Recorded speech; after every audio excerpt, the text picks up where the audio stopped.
And now let's welcome our next guest, Barnett Koven, CEO of Village Energy Project. Hey, Barnett. Have a seat. Excellent, thank you. Hi, Barnett. How are you? Good, how are you? Excellent, thank you. So, you're a green budding entrepreneur. That's correct, yes. Can you tell us a little about the Energy Project Absolutely. and what you're trying to achieve? Absolutely. What we're doing is we're using a technology, anaerobic digestion, and what we've done is we've optimized the technology. It's an existing technology, something that's been used in Western Europe and Japan and elsewhere, and we've optimized it such that it's efficient at a very small scale for off-grid generation in rural communities in the developing world. So how big is the machine? How big is the anaerobic digester? The great thing about this technology is it's easily scalable. So you can design very cheaply custom solutions for different villages based on demand. The prototype we're working with, which seems to be very versatile, is about 90 liters, so about the size... 90 liters. 90 liters of gas or 90 liters of... 90 liters of... it's more of a sludge that's being processed, sludge, yeah. And the gas is coming off the line. But it's about the size of a small refrigerator, if that helps. And so how much methane comes out of it? That's so, correct. How much methane is produced each day, or can you produce each day? It's a biogas, which is comprised primarily of methane, that's correct. And we're producing about half a cubic meter per day per 6 pounds of waste inputted.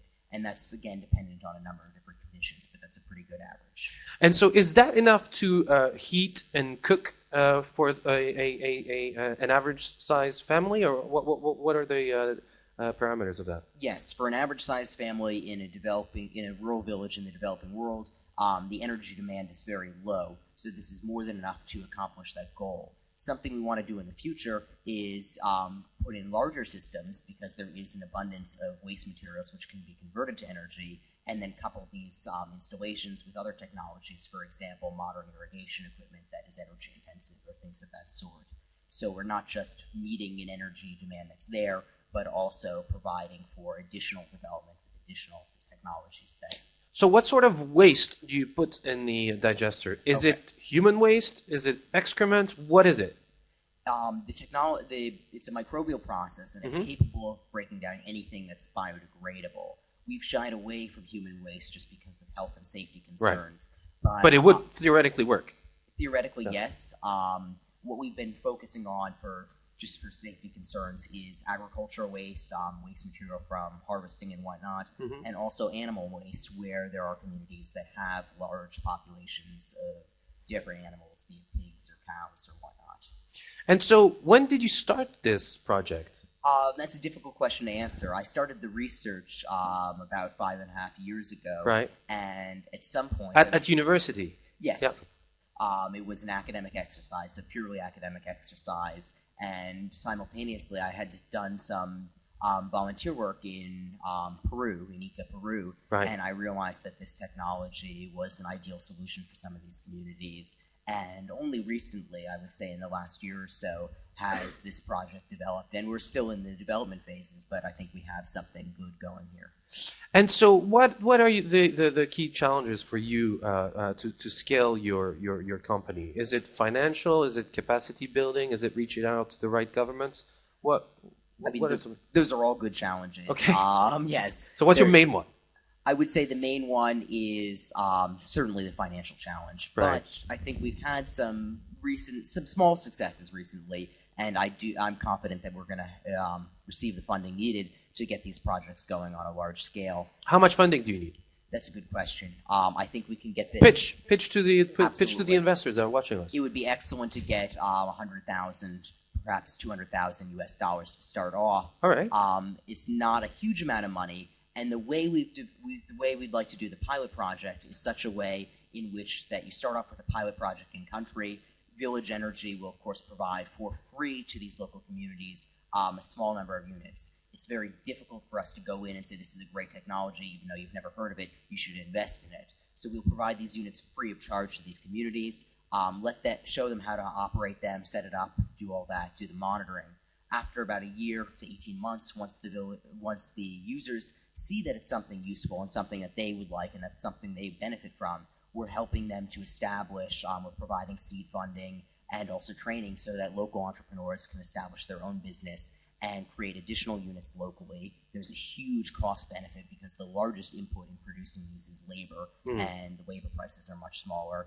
And you're also giving local entrepreneurs who wouldn't have access to capital and training the ability to run a business, and you're creating a local economy while simultaneously spreading this technology throughout the different villages and developing areas. So, are you a not-for-profit, or are you a social venture, or are you just a private company? We are a non-for-profit. You are a not-for-profit. Yes.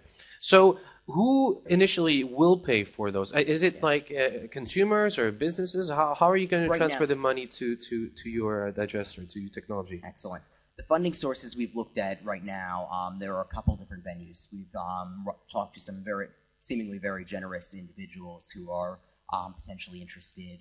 Also, in the United States, electric power co-ops provide electric energy to consumers living in the U.S. Most of them give a large amount of funding in the form of donations to different enterprises or different initiatives like this, and they favor nonprofits that work in the energy field because it's something they know.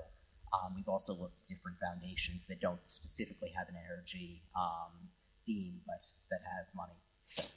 And how much does it cost? How much does a unit cost? Is it affordable? Is it, or in terms of relative to the developing country? The units that we are going to be providing that are produced in the U.S. are a bit expensive. Under $1,000, about $800 is what we've been able to achieve. Right. Because the largest expense is the labor to produce these, you do need someone who can operate. So why don't you produce them in developing countries? Well, that's the idea of the sustainable enterprise, and you can effectively have the cost of the production go down. And when we help these local entrepreneurs set up their own business, one of the requirements for all of this assistance we're providing is that when they own these businesses outright, 100% owned and operated by the local people, one of the requirements we have is that they do it in a socially responsible manner, that they help their community, that they limit their profits to an extent where the units can be affordable to the local populations. So presumably, apart from the environmental benefits, in terms of the emission reduction and the deforestation of cutting the wood down to heat and cook, there are health benefits, aren't there? There are health benefits. So what are they? In a lot of these communities, as you mentioned, wood or biomass or other things are burned indoors for cooking and heating fuels. This creates a very large amount of indoor air pollution, which in turn results in respiratory issues. Like smoking cigarettes, basically. Exactly, but on an even larger scale, if that's believable. The other benefit is a byproduct of this technology is or realistically, the effluent coming off the line is high in phosphorus and nitrogen, so it's suitable for fertilizer, and you would be supplanting chemical fertilizers which seep into the water and cause a whole host of other with a natural issues. Ingredient. Exactly, because it's a completely safe byproduct. It's received the EPA Class A certification, which means it's pathogen-free as a result of the high temperatures and the microbial process. So it's a really perfect product. Everybody, all families in developing countries should have it. Well, that's what we hope, and the issue is getting it out there and starting it up, and I'm confident that once we get this initial foothold, we'll have a much easier time expanding, but we shall see. Now, in terms of your presence here at COP15, why are you here? Were you at the Bella Center? I have been at the Bella Center. They allowed you in? They allowed me in up until Thursday. I was not able to get in yesterday or today. Right. Yes. And so why did you come to COP15? I mean, for me, it's twofold. On behalf of Village Energy, I've made some excellent connections with potential funders, with governments who are interested in this technology on the ground, things of that sort. And personally, I've also very interested in the outcomes of the process here, not necessarily related to Village Energy. But.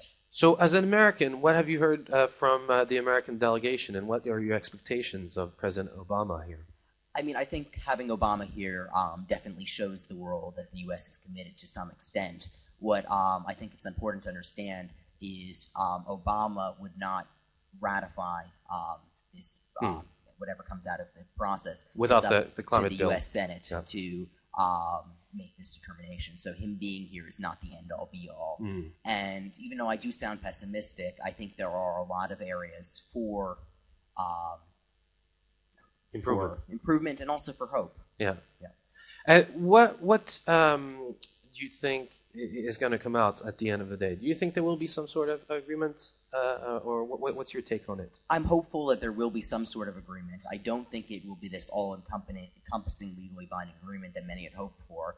I'm not sure that any of the insiders had ever thought that was possible to begin with. Right. But I am hopeful we'll get something. And what about the climate bill? Do you think in the U.S. the climate bill will be passed next year? And if so, when? I'm confident that a form of the climate bill will be passed in the U.S. What is contained in that bill, what's been written out, what's been written in, is the biggest question. And I'm not sure I can really speculate on that, but I'm a little bit nervous that the text of the climate bill that does get passed, assuming something gets passed, will not be what we need. Right. So, like my other guests, are you a good cop or are you a bad cop? I think I'm leaning towards a good cop. Yeah. Yes, and I also think there's a large role. I think one of the reasons we've had so much trouble at this process is because many governments are not willing to sacrifice economic performance for the climate. And I think there's a large role for business and also for nonprofits here, because as soon as climate change mitigation becomes economically attainable, it becomes politically viable. Right. Thank you so much, Barnett. Thank you very much. Cheers.